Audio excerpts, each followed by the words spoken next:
love story ng mga ordinary people na pinagtatpo ng tadhana.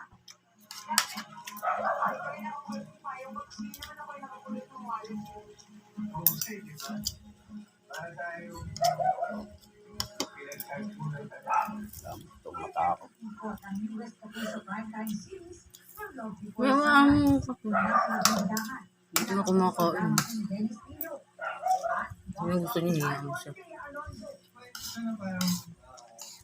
Eh, paano nga kung di talaga matakaw?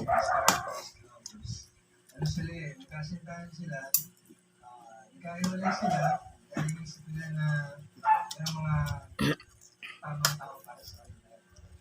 Pero ang pastel nila sina Adam at Stella, itinakdaman pag dito pala naman ang gamitin ng sitwasyon at desisyon. Yun ang totoo.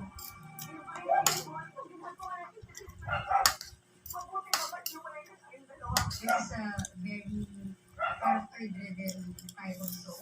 So, nagbabase yung plot sa magiging decision or life choices ng bawat character.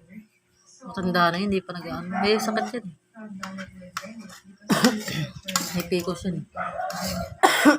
sa pagbabalik quarantine ng Dennis at Bea, muling ipamamalas ng dalawang prenyadong kapuso stars ang kanilang busay sa drama. Sasamahan kaya ng equally talented actors na sina Angela Loy at Jose.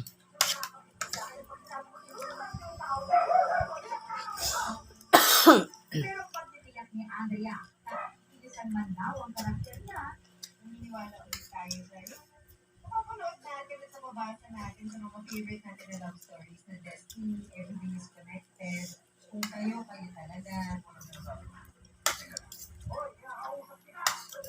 It basically talks about loving, learning from that, and then loving properly. And it takes time.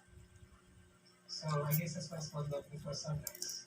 Ang Love Before Sunrise ay isa na namang collaboration project ng GMA Network at News Philippines na ang kwento ay lockdown na maghahatid ng relief, Buto. saya